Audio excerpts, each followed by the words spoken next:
गुरु ब्रह्मा गुरु विष्णु गुरुदेव महेश्वरम गुरुदेव परम ब्रह्म तस्मै श्री गुरुवे नमः। नमस्कार, প্রত্যেককে আধ্যাত্মিক জ্যোতিষ বিজ্ঞান অনুষ্ঠানে স্বাগত জানাই। আগত 2024 সাল নতুন বছর প্রত্যেকের শুভ হোক, মঙ্গল হোক, পরম পিতার কাছে এই প্রার্থনা করি। এবার আসুন রাশিচক্রের নবম রাশি অর্থাৎ যাদের ধনু রাশি বা ধনু লগ্ন তাদের বাৎসরিক রাশিফল 2024 সালটি কেমন যাবে আমরা জেনে নিই। ধনু রাশি বা ধনু লগ্ন তাদের হেলথের কন্ডিশন 2024 সালে কেমন থাকছে। দেখুন, ধনু রাশি হচ্ছে অগ্নিতত্ত্বের রাশি এবং দ্বৈত সত্তার রাশি। এবার অগ্নিতত্ত্বের দ্বৈত সত্তার রাশি অধিপতি হচ্ছে এখানে দেবগুরু বৃহস্পতি বা লগ্নের অধিপতি বৃহস্পতি। সে কিন্তু 1 মে তার গোচর বা ট্রানজিট হবে। প্রথম 5 মাস সে কিন্তু পঞ্চম ঘরে থাকার ফলে আপনাদের স্বাস্থ্যের জায়গা থেকে অনেকটাই ভালো দিক তৈরি হবে। অর্থাৎ এতদিন ধরে বিভিন্ন ধরনের সমস্যাগুলো যেগুলো চলছিল স্বাস্থ্য সংক্রান্ত বিষয়কে কেন্দ্র করে, পরিবারের বিষয়ে অনেক ব্যয় হয়ে যাচ্ছিল, সেগুলো কিন্তু আস্তে আস্তে নির্মূল হওয়া এবং সেই রোগ থেকে আপনি বেরিয়ে আসার একটা রাস্তা আপনি পাবেনই পাবেন। যারা ভাবছিলেন অপারেশন করবেন, কোনো ক্রনিক ডিজিজের জন্য বাইরে যাবেন, অনেকদিন ধরে আটকে ছিলেন, বিভিন্ন সমস্যায় জর্জরিত ছিলেন শারীরিক দিক থেকে, সেগুলো কিন্তু আস্তে আস্তে আপনাদের একটু একটু করে ঠিক হতে শুরু করবে। ষষ্ঠ ভাব থেকে আমরা আমাদের মাতুলকুল বিচার করি। ষষ্ঠ আমাদের মারক স্থান, কিন্তু ষষ্ঠ কিন্তু আমাদের একটা রোগ নির্ণয়েরও কিন্তু একটা জায়গা। বৃহস্পতি কিন্তু শুক্রের ঘরে অর্থাৎ বৃষ রাশির ঘরে 1 মে তার কিন্তু গোচর বা ট্রানজিট যখনই হয়ে যাবে তখন থেকে দেখা যাবে আস্তে আস্তে কিন্তু আপনার কিছু রোগ নিরাময়ের রাস্তা তৈরি হবে। কিছু ব্যাধি হঠাৎ করে সামনেও আসতে পারে, যেগুলো এতদিন ধরে গুপ্তভাবে ছিল। প্রচুর ডাক্তার দেখিয়েছিলেন, প্রচুর সমস্যা হচ্ছিল, কিন্তু সেগুলো ঠিকভাবে আপনি বুঝতে পারছিলেন না। সেই জায়গা থেকে আমি বলতে চাইছি রোগ নিরাময়টা হবে, কারণ সেগুলো উপশমের রাস্তা আপনি খুঁজে পাবেন বা দেখতে পাবেন। তাই অবশ্যই 2024 সালে কিন্তু স্বাস্থ্যের জন্য একটা শুভ বার্তা আমি দেখতে পাচ্ছি।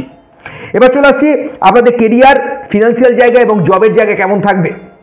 দেখুন, প্রথমে আমি কেরিয়ারের কথা যদি বলি, সেখানে এবছরে 2024 সালে আপনি প্রচুর সুযোগ পাবেন। আপনার 3rd হাউসে যেহেতু শনি নিজের ঘরেই আছে, কুম্ভ রাশির ঘর, শনির নিজের ঘর, সেখানে মূল ত্রিকোণে শনি কিন্তু অবস্থান করার ফলে আপনার ক্ষেত্রে বহুবিধ কাজের যোগাযোগ কিন্তু বাড়বে। অর্থাৎ নতুন কাজের সন্ধান আপনি যেমন পাবেন, পাশাপাশি আপনি যদি কাজকর্মগুলো করছিলেন কিন্তু সেখানে স্যাটিসফ্যাকশনের অভাব আসছিল, সেখান থেকেও আপনি দেখবেন অনেকটাই সেইগুলো ফুলফিল হতে চলেছে। অর্থাৎ দেখা যাচ্ছে 2024 সালে কিন্তু আপনার আয় উন্নতি, অর্থনৈতিক শ্রীবৃদ্ধিও কিন্তু ফিনান্সিয়াল জায়গা থেকেও আপনি অনেকটা ডেভেলপমেন্ট আপনি দেখতে পাবেন। কেরিয়ারের বিষয়ে যারা শিক্ষার্থী বা বিদ্যার্থী আছেন, বিভিন্ন পরীক্ষা বিভিন্ন এক্সামগুলো যারা দিচ্ছেন, শিক্ষার মান তাদের ক্ষেত্রে অবশ্যই ভালো হবে। উচ্চশিক্ষার যোগ আপনাদের ক্ষেত্রেও কিন্তু অনেকখানি ভালো আছে। বাইরে যাবেন ভাবছিলেন পড়াশোনা করার জন্য বা কাজের জন্য, আটকে ছিলেন, কোনো বিশেষ কারণে হয়ে উঠছিল না, এবার কিন্তু সেই সুযোগগুলো আপনার অবশ্যই হাতছানি দিতে চলেছে। এবং আমি বলে রাখছি, মে মাস থেকে আগস্ট মাস এই যে সময়টা, এই যে স্প্যানটা, সেটা কিন্তু দুর্দান্ত সময়। আপনি প্রচুর সুযোগ কিন্তু পাবেন এবং সেখানে কিন্তু আপনার উন্নতি, শ্রীবৃদ্ধি এবং বিভিন্ন দিক থেকে আপনার প্রাপ্তির যোগ কিন্তু তৈরি হচ্ছে। আপনাদের ক্ষেত্রে জবের জায়গা অবশ্যই খুব ভালো আছে। অস্থায়ী কাজকর্মগুলো স্থায়ী হওয়া, বিভিন্ন ধরনের ইনক্রিমেন্ট বৃদ্ধি পাওয়া বা হঠাৎ করে কোনো প্রাপ্তি বা পদোন্নতি, এগুলো কিন্তু আছে। এমন হতে পারে কিছু স্থানান্তর হতে পারে। বহু মানুষ এতদিন ধরে ভাবছিলেন কোনো জায়গা পরিবর্তন করবেন, এবার এই সুযোগটা কিন্তু তাদের আসবে যাদের ধনুরাশি বা ধনু লগ্ন। বিজনেসম্যান যারা স্বাধীনভাবে ব্যবসা বাণিজ্য করছেন তাদের ক্ষেত্রেও কিন্তু কাজের সুযোগ, তাদের উন্নতির যোগ তৈরি হচ্ছে। ব্যবসায় এতদিন ধরে যে মন্দাগুলো চলছিল সেই মন্দা ভাবটা আপনার অনেকটাই কিন্তু কাটবে। যারা ট্রেডিং করছেন, বিভিন্ন ধরনের ধরুন শেয়ার মার্কেটে, লটারি এগুলোতে যারা ইনভেস্টমেন্ট করেন, ল্যান্ড প্রপার্টি কেনাবেচার কাজকর্ম করেন, জমি জায়গা সংক্রান্ত বিষয়ে যারা বিভিন্ন ধরনের প্রমোটারির কাজকর্ম করছেন, ব্রোকারির কাজকর্ম করছেন, তাদের জন্য তো দুর্দান্ত সময়। যারা ম্যানেজমেন্টের সঙ্গে যুক্ত আছেন, বিভিন্ন ধরনের ইন্ডাস্ট্রিয়াল বেল্টে কাজকর্ম করছেন, তাদের ক্ষেত্রেও কিন্তু কাজের সুযোগ বাড়বে। যারা শিক্ষা, সেবা, বিভিন্ন ধরনের কাজে যুক্ত আছেন, তাদের ক্ষেত্রেও কিন্তু সুযোগ কিন্তু খুব ভালো আপনারা পেতে চলেছেন। যারা আর্ট অ্যান্ড কালচারের সঙ্গে যুক্ত আছেন, অভিনয় জগতের মানুষ আছেন, সাংস্কৃতিক জগতের মানুষ আছেন, যারা শিল্পী মানুষ আছেন, বিভিন্ন ধরনের শিল্পী কর্মের সঙ্গে যুক্ত আছেন, সেই মানুষদের কিন্তু এই 2024 সাল কিন্তু খুবই ভালো। দেখুন, এমনিতে 2024 সাল কিন্তু শনির বছর, আপনাদের দ্বিতীয় এবং তৃতীয়পতি শনি অর্থাৎ আয়ের স্থানের অধিপতি, এবং তৃতীয় হচ্ছে আপনাদের ভাতৃস্থান, এবং তৃতীয় থেকে কিন্তু আমরা আরেকটাও দিক বিচার করে থাকি, সেটা হচ্ছে ছোট ভ্রমণ বা যাত্রা। আর দ্বিতীয় থেকে বাণী এবং দ্বিতীয় থেকে কুটুম্ব স্থান এবং আয়ের স্থান বিচার করে থাকি। এবছরে দেখা যাবে আপনার ক্ষেত্রে আয় উন্নতি দুর্দান্ত হবে। পারিবারিক দিক থেকে এতদিন ধরে যে সমস্ত লিটিগেশন, ঝামেলা, অশান্তি, মানসিক দ্বিধাদ্বন্দ্বগুলো ছিল সেগুলো এবার কেটে যাবে। কিছু গুপ্ত শত্রু আস্তে আস্তে কিন্তু সরে যাবে, অর্থাৎ আপনি দেখবেন একটা স্বাধীন মতাদর্শ নিয়ে আপনার চিন্তন মননকে কাজে লাগিয়ে আপনি কিন্তু সঠিক রাস্তা, সঠিক ওয়ে কিন্তু এবারে এই 2024 সালে অবশ্যই খুঁজে পাবেন। কিছু নেগেটিভ প্রবলেম যেগুলো থেকে আপনি বেরিয়ে আসবেন তার উপায়গুলো আমি কিন্তু অনুষ্ঠানের শেষে বলবো, তাই মন দিয়ে অনুষ্ঠানটা অবশ্যই পুরোটা দেখুন। এবার আমি আসবো আপনাদের লাভ, রিলেশনশিপ এবং আপনাদের ফ্যামিলির জায়গা কেমন থাকবে। দেখুন, প্রথমেই আমি যদি আপনাদের প্রেম প্রীতি রিলেশনশিপের সঙ্গে যুক্ত এই সম্পর্কের জায়গাগুলো নিয়ে আমি বলি, তাহলে দেখা যাচ্ছে 2024 সালে কিন্তু অবশ্যই সম্পর্কের জায়গা অনেকটাই উন্নতি হবে। কোনো না কোনো দিক থেকে আপনি সুযোগ কিন্তু পাবেন, আপনার পার্টনারের পুরো সাপোর্টও কিন্তু এবছরে আপনি পেতে চলেছেন।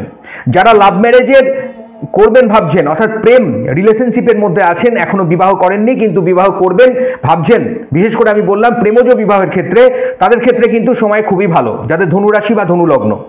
কারণ সেখানে দেখা যাবে কোনো না কোনোভাবে আপনি কিন্তু আপনার পার্টনারের সাপোর্ট পাবেন। সেই ফ্যামিলির সঙ্গে আপনি যখন যুক্ত হচ্ছেন সেখানে কিন্তু আপনার একটা ভালো প্রভাব আপনি দেখতে পাবেন। তাই কনফিডেন্স অবশ্যই বজায় রাখবেন, কারণ এবছর কিন্তু আপনার আত্মবিশ্বাস দুর্দান্ত থাকবে, মনের মধ্যে একটা খুব বিশ্বাস, একটা বল কিন্তু আপনি পাবেন। এবং রাহু বৃহস্পতি থেকে সরে যাওয়ার ফলে গুরুচণ্ডাল দোষ কিন্তু আপনাদের চলে গেছে, এবং এই চতুর্থ ঘর এবং পঞ্চম ঘর আপনাদের কিন্তু এখন দুর্দান্ত ভালো প্রভাব দেবে। তার ফলে আপনি যোগাযোগ যেমন পাবেন, সঙ্গে রিলেশনশিপ, বন্ডিং, ফ্যামিলির সঙ্গে একটা ভালো প্রভাব আপনি দেখতে পাবেন। তাই অবশ্যই চোখ কান খোলা রাখুন, নিজের বুদ্ধিকে কাজে লাগান, এবং আমি বলবো একটু ধীর স্থিরভাবে চলুন। এমনি ভাগ্যদেবী আপনাকে এবছরে দুর্দান্ত ভালো ফল দিতে চলেছে। ফ্যামিলির জায়গা থেকে আপনার পারিবারিক সুখ, শান্তি, সমৃদ্ধি, শুভ মাঙ্গলিক ক্রিয়াকর্ম এবছরে কিন্তু হবে। যারা বিবাহ করবেন ভাবছিলেন, এতদিন ধরে কোনো সমস্যায় ছিলেন, যোগাযোগ আসছিল কিন্তু বারবার কেটে যাচ্ছিল, যাদের ধনুরাশি বা ধনুলগ্ন তাদের কিন্তু যোগাযোগের মাধ্যম খুলে যাবে। কারণ চতুর্থ ঘরে রাহু থাকার ফলে আপনাদের একটা প্রভাব তৈরি হবে, বিবাহের যোগ কিন্তু তৈরি হচ্ছে। আমি বারবার বলি, রাহুকে আমরা একটা বিবাহের ঘটকের মতো একটা দিকে আমরা দেখে থাকি। রাহু যে ঘরে থাকে সেই ঘরের প্রভাব কিন্তু সে বাড়িয়ে তোলে। রাহু আছে মীন রাশির ঘরে, বৃহস্পতির ঘরে, এবং আগামী 1.5 বছর এই প্রভাবটা কিন্তু রাহু দেবে। আর দশমে কিন্তু এখানে কেতু আছে। কেতু দশমে থাকার ফলে কিন্তু একটা দিক থেকেও বলতে পারি রাহু এবং কেতুর যে অ্যাক্সিসটা 7 সমসপ্তমে থাকছে, এবং রাহুকে যখন চতুর্থে এবং কেতু যখন আপনার দশমে আছে, দশম ঘরের জায়গা থেকে বলা যাচ্ছে যেটা আপনার বুধের ঘর, সেইখানে কিন্তু কিছু ক্ষেত্রে বুদ্ধিমত্তাকে কাজে লাগাতে হবে। যদি আপনি বুদ্ধিমত্তাকে কাজে লাগাতে পারেন তাহলে সেখানে অনেক কিছু আপনি হাসিল করতে সমর্থ হবেন। হ্যাঁ দর্শক বন্ধু, আমি বারবার এই কথাটা বলে রাখছি, কারণ এই বছর অ্যাকচুয়ালি ধনুরাশি বা ধনুলগ্নের জাতকদের জন্য দুর্দান্ত বছর। আমি বারবার বলছি দুর্দান্ত বছর। যদি আপনি কিছু কিছু ক্ষেত্রে কাজে লাগান তাহলে এই বছরে আপনি বিভিন্ন সেক্টরে, বিভিন্ন দিক থেকে আপনি ভালো ফল পাবেনই পাবেন। যারা অলরেডি বিবাহ করেছেন তাদের ক্ষেত্রেও কিন্তু ফ্যামিলি বন্ডিং কিন্তু খুব ভালো থাকবে। নতুন অতিথির শুভ আগমন কিন্তু হতে পারে। অর্থাৎ এবছরে আপনারা যারা ভাবছেন যে আপনারা সন্তানের চিন্তা ভাবনা করছেন, সেখানেও কিন্তু বলবো এই প্ল্যানিংটা আপনারা করে রাখতে পারেন, কারণ এটা আগামী দিনে আপনাদের ক্ষেত্রে খুব ভালো একটা ফল আনতে চলেছে। ফ্যামিলির সঙ্গে বিশেষ করে সম্পর্ক, রিলেশনশিপ অনেকটাই ভালো হবে। মায়ের শরীরের দিকে একটু লক্ষ্য রাখুন। আমি বারবার বললাম ফ্যামিলির দিক থেকে আপনার কোনো প্রবলেম হবে না, কিন্তু শুধুমাত্র মায়ের শরীরের দিকে একটু প্রবলেম হতে পারে। মায়ের 2-3টে জায়গায় প্রবলেম হতে পারে। শারীরিক দিক থেকে যদি কোনো কারণে তাদের রেসপিরেটরি সমস্যা থাকে, যদি কোনো কারণে তাদের কাফ অ্যান্ড কোল্ডের কোনো সমস্যা থাকে, চোখের কোনো সমস্যা থাকে, ভোগাবে, সেদিকে কিন্তু আপনাকে নজর রাখতে হবে। আপনার ক্ষেত্রে এই বছরটি কিন্তু খুবই শুভ আছে। আপনি প্রচুর তীর্থ ভ্রমণ, বিভিন্ন স্থানে আপনার দর্শন হবে।